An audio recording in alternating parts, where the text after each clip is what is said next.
Mapagpalang araw mga kadiwa. Panibagong kwento naman po tayo ngayon na pinamagatang ang agimat na sanga ng balete laban sa aswang na awok. Kaya simulan na kaagad natin ang kwento.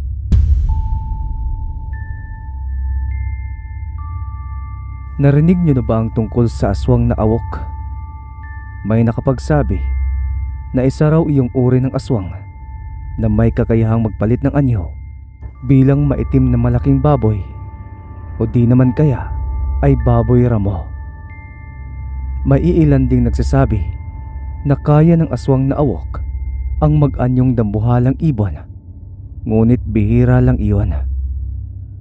Sa kagubatan lang sila madalas na matatagpuan hanggat may mga taong papasok sa kagubatang iyon na maaari nilang kainin. Ngunit kung wala, lumalabas ang mga awok sa kagubatan at nagtutungo sa kabahayan ng mga tao upang doon sumalakay at maghanap ng makakain. Mababangis din ang ganitong uri ng aswang, lalong-lalo na sa gabi at tuwing kabilugan ng buwan. Kadalasan sa mga nabibiktima ng aswang na awok ay iyong mga mangangaso, sapagkat aakalain nilang ordinaryong baboy ramo lang ang kanilang hinuhuli, ngunit aswang na pala ito. At sa araw naman, ordinaryong tao lang sila kung titingnan. Ngunit sa pagsapit ng gabi ay nagpapalit din sila ng anyo para maging mas malakas sa tuwing may sasalakayin silang tao. Mahilig ang mga awok sa laman ng tao, lalong-lalo na sa mga sanggol at mga kababaihan. Mayroon silang mahabang dila na ginagamit nila sa pambibiktima. Ang pinakamapanganib sa ganitong uri ng aswang ay mayroon silang lason sa kanilang dila o sa pamamagitan ng kanilang pagdagat. Kaya kahit hindi nila makain ng tao, kung nakagat naman nila iyon, ay manganganib pa rin ang buhay ng biktima, sapagkat kalaunan ay magkakaroon sila ng malubhang karamdaman hanggang sa ikamatay nila iyon. Wala pang nakatutuklas kung ano ang gamot na maaaring ipanlaban sa laso ng awok. Bukod pa rito, takot ang mga awok sa banal na bagay tulad ng banal na tubig, rosaryo at maging cross. Takot din sila sa liwanag ng araw, maging sa asin at bawang. Isa sa mga nakaranas na makasalamuhan ng aswang na awok ay si Asuncion. Isang matandang dalaga ang babaeng ito. Wala namang nabuong sariling pamilya si Asuncion, kaya nanatili lang din siya sa bahay ng kanyang mga magulang na matatanda na rin. Kasama niya ang kanyang inang si Lola Antonia at ama na si Lolo Fortunato. Mayroong 8 kapatid si Asuncion at siyam lahat sila na magkakapatid. At ikapito sa magkakapatid ang matandang dalaga na ito. Sa dami nilang magkakapatid, si Asuncion lamang ang naiwan sa bahay nila, sapagkat halos lahat ng mga kapatid niya ay mayroon ng asawa at naninirahan na sa ibang lugar. Ang iba ay nasa malayo na, samantalang ang iba naman ay nasa kabilang baryo lang din nakatira. Nilalayuan kasi ng mga kapatid niya ang baryo nila dahil mapanganib iyon. Ayaw lang kasing umalis doon ng mga magulang ni Asuncion dahil hindi nila gustong iwanan ang kanilang bahay roon. Samantalang 3 naman sa mga kapatid ni Asuncion ay hindi pa nakapag-asawa, ngunit mayroon namang trabaho sa syudad. Kaya kahit maraming kapatid ang babae, siya pa rin mag-isa ang nag-aalaga sa mga magulang niyang matatanda na. Ito nga ang hamon na hinarap ni Asuncion nang minsang nakasagupan niyang bangis ng pananalakay ng mga aswang na awok sa baryo kung saan siya nakatira. Isang gabi, nagulantang na lang si Asuncion at ang kanyang mga magulang nang magkagulo sa labas ng kanilang bahay. Nagsisigawan ang mga tao at otomatikong kinabahan si Asuncion ng mga sandaling iyon. Asuncion anak! Ano ang nangyayari sa labas? Silipin mo nga riyan sa bintana, iha. Lumapit na nga ang babae sa tapat ng kanilang bintana para alamin kung bakit nagsisigawan at nagsisipagtakbuhan ang mga tao papasok sa kanilang mga bahay. Mahabaging langit. Nay! Tay! Nandito na naman ang mga awok. Ano? Nako, hindi maaari ito. Naubusan pa tayo ng bawang, iha. At saka, kaunti na lang din ang asin natin. Naku, lagot na. Wala pa naman po kasing kabilugan ng buwan, kaya hindi tayo nakapaghanda. Tama na ang pag-uusap ninyo. Ikandado mo na ang pintuan, Iha. Hindi na kasi nakapaghintay pa ang mga aswang na awok na hintayin ang kabilugan ng buwan bago sila sumalakay. Gutom na ang mga nilalang na yon dahil wala nang sinumang tao ang pumapasok sa kagubatan upang mangaso, manguha ng panggatong at kung ano-ano pa. Lalo na't alam na ng lahat ng mga tao sa kanilang baryo kung gaano ka mapanganib ang naturang kagubatan na tila ba pugad na ng mga aswang na awok. Nako, hindi. Andyan na sila sa labas ng bahay natin. Huwag kang maingay, Antonia. Natataranta na ang dalawang matanda, maging si Asuncion. May hawak na ang rosaryo sina Lolo Antonia at Lolo Fortunato. Samantalang krus naman ang daladala ni Asuncion habang nakatitig sila sa pintuan nilang binabangga ng awok. Pinipilit ng nilalang na makapasok doon, kaya sobrang lakas na ng pintig ng kanilang mga puso. Bahay nila ang unang sinalakay ng mga awok dahil sila ang hindi nakapaglagay ng bawang at asin sa paligid ng kanilang bahay. Maya-maya pa, nagimbal na lang si Asuncion nang may biglang nakapasok mula sa kanilang bintana at agad na dumiretso ang nilalang kay Lola Antonia na siyang pinakamalapit doon. Inay! Hindi! Antonia!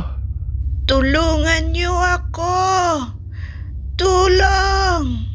Lumayo ka sa nanay ko! Walang pagdadalawang isip na sinugod ni Asuncion ang aswang na awok, saka hinampas sa katawan ng nilalang ang krus na hawak ng babae.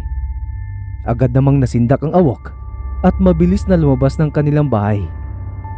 Kaya nga lang, napatulala na lamang si Lolo Fortunato habang nakatitig sa kanyang asawa na nakahandusay na sa sahig nila at duguan.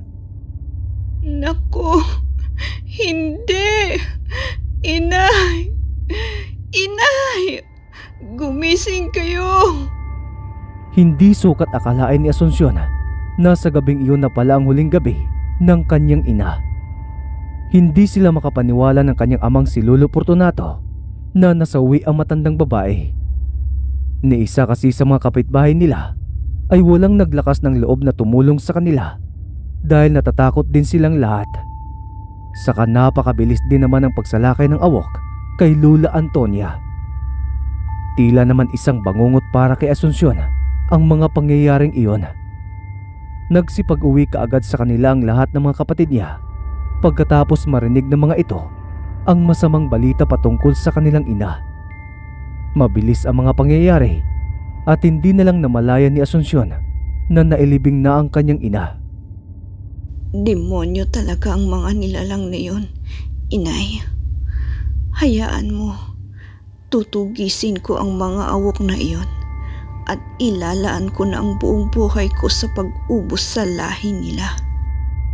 Pagkatapos magluksa ng buong pamilya, ay bumalik na rin ang mga kapatid ni Asuncion sa mga kani-kanilang responsibilidad sa buhay. Inaya pa sila na sumama na lang sa mga kapatid niya para makalayo sa baryong iyon, ngunit ayaw pa rin ni Lolo Fortunato.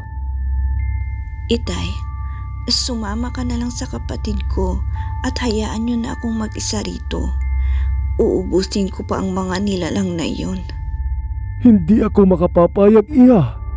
Dito lang ako. Magiging mas maingat na lang tayo sa susunod na pagkakataon. Pero baka mapahamak din po kayo, Itay. Hindi kita hayaang mag-isa rito. Matanda na rin ako, anak.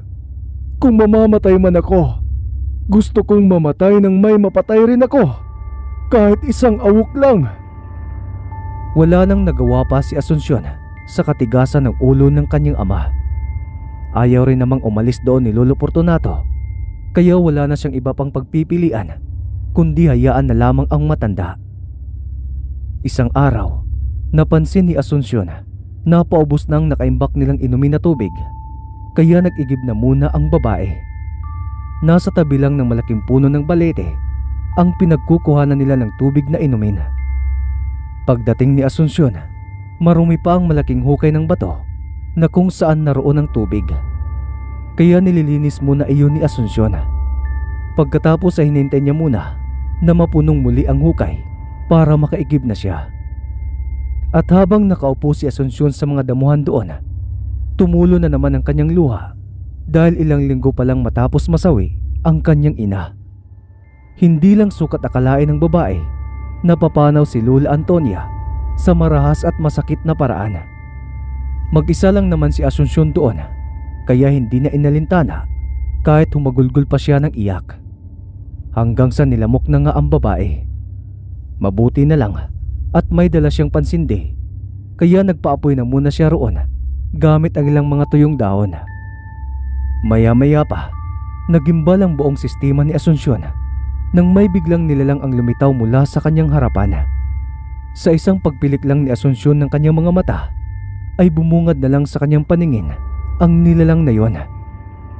Pambihira naman. Sino ka? Huwag kang matakot sa akin, Asuncion. Nandito ako dahil alam ko ang problema mo, kaya nais kitang tulungan. Hindi. Anong klaseng nilalang ka? Alam kong alam mo ang sagot na tanong na iyan, Asuncion. Alam ko ang problema ng iyong baryo at ikaw ang nakikita kong karapat-dapat na mabigyan ng isang agimat. Ano? Agimat? Tama ka. Isa ngang agimat iyan. At saka, nakikita mo ba ang sanga ng baleteng iyan? Tinuro ng babaeng engkanto ang maliit na sanga ng balete sa gilid ni Asuncion. Kasing haba lang iyon ng kanyang braso. Napatango naman ang wala sa oras si Asuncion habang nanlalaki pa rin ang kanyang mga mata sa takot na nararamdaman niya. Putulin mo iyan at gamitin bilang sandata sa paglaban sa mga nilalang na namiminsala sa inyong baryo. Ingatan mo iyan, Asuncion, hanggang sa muli. Bigla na lamang naglaho ang babaeng engkanto at kasabay rin noon ang pagkawala ng malay ni Asuncion. At nang magising na si Asuncion ay napuno na ang hukay ng tubig, kaya kumilos na nga ng mabilis ang babae. Kinakabahan man siya ay pinutol niya pa rin ang sinasabing sanga ng balete. Kamay lang ang gamit ng babae sa pagputol noon at napakabilis niya lang iyong nakuha. Pagkatapos ay patakbo na ngang umalis si Asuncion doon, saka bumalik na sa kanilang bahay. Naghintay si Asuncion sa pagsapit ng kabilugan ng buwan dahil natitiyak ng babae na sasalakayin silang muli ng mga aswang na awok. Inihanda niya ang kanyang sarili para sa magiging laban na haharapin niya sa mga aswang na yon. Nagtataka naman si Lolo Fortunato nang mapansin ng matanda ang palaging hawak ni Asuncion sa sanga ng balete. Naging tila espada na nga iyon dahil pinatulis niya ito at inayos ang hugis. Anak, ano ba yung hawak mo at hindi na yata mahiwalay sa iyo ang bagay niyan? Eto po, Itay. Sanga po ito ng balete. Oo, alam ko, Iha. Ano bang meron dyan at lagi mo na lamang binibitbit? Kasi po, Tay, hindi po isang ordinaryong sanga ito. Abay, ano nga iyan, Iha? Isang agimat po. Ano? Agimat? Opo, Itay. Mahirap pong paniwalaan pero may nakasalamuha akong engkanto sa balete nung nakaraan eh. Binigay niya nga sa akin ang sanga na ito eh. At saka makakatulong daw ito para lupigin ang mga aswang na awok. At saka tignan nyo naman, Tay, ang tibay-tibay ng sanga at parang metal. Hindi talaga ordinaryong sanga ito. Hindi makapaniwala si Lolo Fortunato sa kanyang mga narinig. Naniniwala ang matanda sa mga engkanto sapagkat hindi na bago para sa kanyang kaalaman ang pag-iral ng mga ganoong nilalang sa mundong ito. Hindi lang makapaniwala si Lolo Fortunato dahil sinuwerte ang anak niya at napiling bigyan ng agimat. Hanggang sa dumating na nga ang gabi ng kabilugan ng buwan at nagpaalam si Asunsyon sa kanyang ama para gawin ang kanyang misyon. Labag man sa kalooban ng matanda, pero hinayaan na lang niya si Asunsyon, lalo na't hindi naman nagpapapigil ang babae. Asunsyon, anak, mag-iingat ka lang ah. Opo, itay. Ang rosaryo at ang krus, huwag niyong ihihiwalay sa inyo, ha? At saka mag-iingat din po kayo rito. Ikinandado ng matanda ang kanilang pintuan at mga bintana. Pinalibutan na rin ni Asunsyon ng asin at bawang ang kanilang bahay bago umalis ang babae at nagtago sa dilim para mag-abang ng aswang na awok. Kahit nilalamok na laman si Asunsyon, tiniis na lamang niya iyon.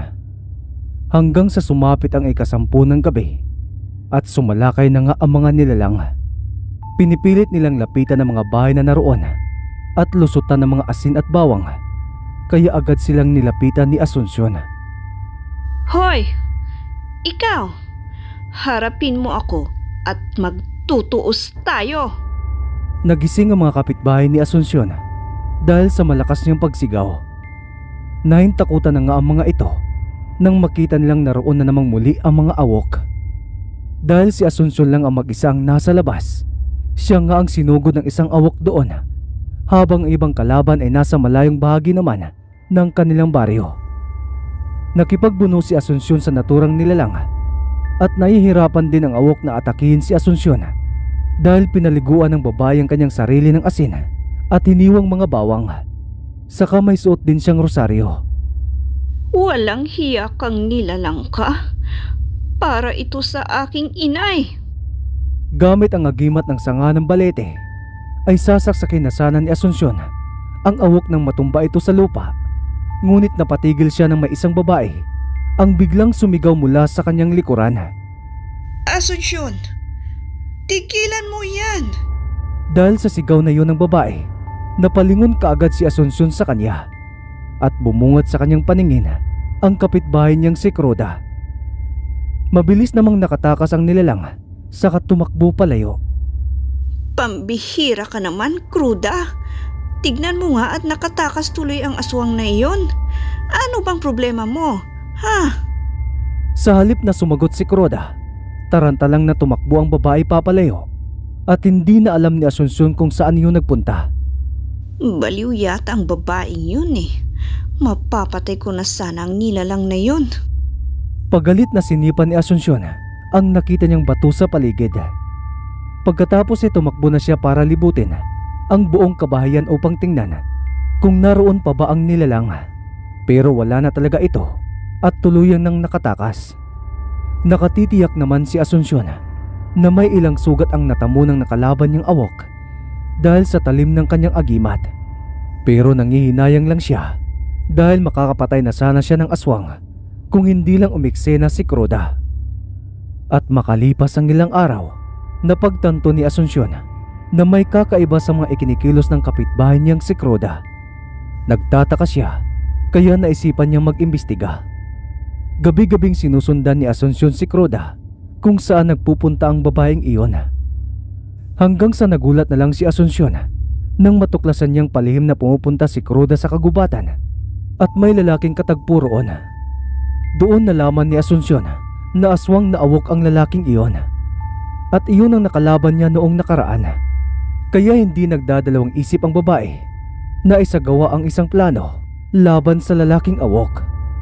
Tanghali nang sinalakay ni Asunsyon ang kagubatang iyon at doon niya nagawang patayin ang 3 awok na nagdudulot ng panganib sa kanilang baryo. Sa tulong ng agimat na sanga ng balete, nagawa niyang pugutan ng ulo ang mga nilalang na iyon, saka dinala pauwi sa kanilang baryo. Galit na galit si Croda at nalaman ni Asunsyon na nobyo pala ng babaeng iyon ang isa sa mga awok. Ngunit sa kabila ng galit ni Croda ay walang pakialam si Asunsyon doon, lalo na't sa kanya kumampi ang kanyang mga kapitbahay dahil siya ang nagsilbing tagapagligtas ng kanilang baryo. Sa wakas, wala na ring awok na mananalakay sa baryong ito. Magmula noon ay masaya nang namuhay si Asunsyon kasama ang matanda niyang ama. Habang si Cruda naman ay lumayas na rin ang kanilang baryo dahil hindi siya tinitigilan ng mga tao.